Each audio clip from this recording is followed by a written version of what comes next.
Saya membuka sebuah hutan untuk pemukiman dan bertarung melawan jin. Asal-usul Magelang. Begini kisah saya. Dahulu kala, kerajaan Mataram dipimpin oleh Panembahan Senopati. Pada suatu waktu, Panembahan Senopati ingin memperluas daerah kerajaannya dengan membuka sebuah hutan bernama Hutan Kedu. Keputusan untuk memperluas wilayah kekuasaannya disebabkan karena kerajaan Mataram tumbuh menjadi wilayah yang semakin ramai. Panembahan Senopati kemudian memberikan tugas ini kepada saya anaknya, Pangeran Purbaya. Untuk melakukan tugasnya itu, ayah saya Panembahan Senopati membekali saya dengan sebuah tombak yang bernama Tombak Kyai Pleret.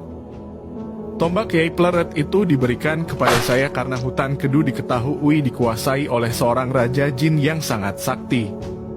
Maka fungsi dari tombak itulah untuk melawan raja jin yang sakti. Perjalanan saya ke Hutan Kedu pun didampingi oleh sekelompok prajurit khusus yang sudah berpengalaman. Saat mulai memasuki Hutan Kedu, saya dan pasukan saya dihadang oleh sosok jin yang berwajah seram dan bertubuh besar.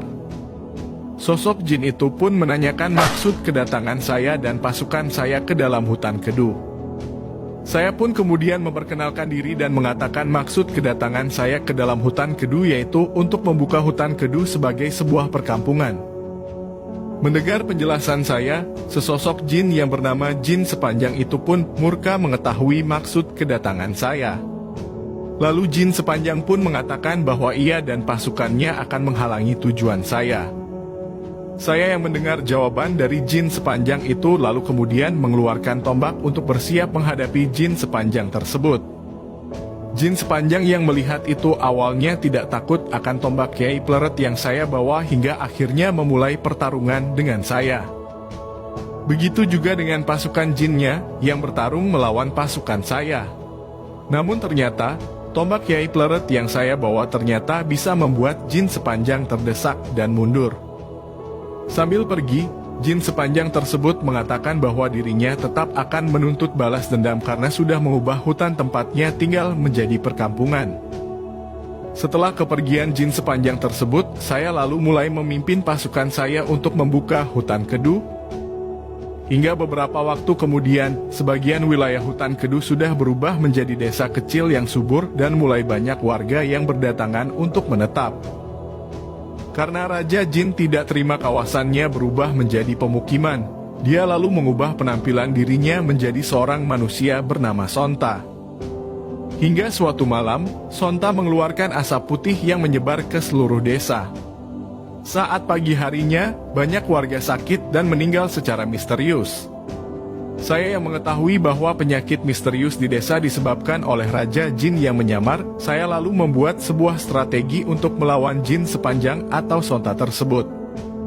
Saya memerintahkan prajurit saya untuk bergerak di sepanjang hutan dengan gerakan melingkar seperti geleng.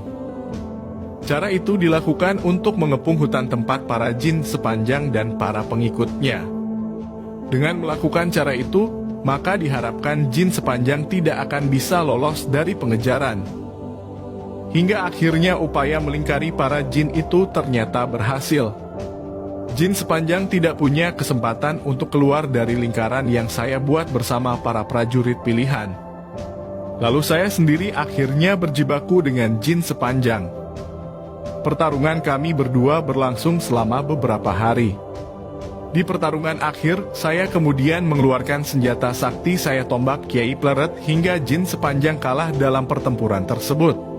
Strategi saya untuk mengepung Jin Sepanjang dengan formasi gerakan melingkar seperti geleng kemudian membuat seluruh wilayah tersebut disebut sebagai Mageleng.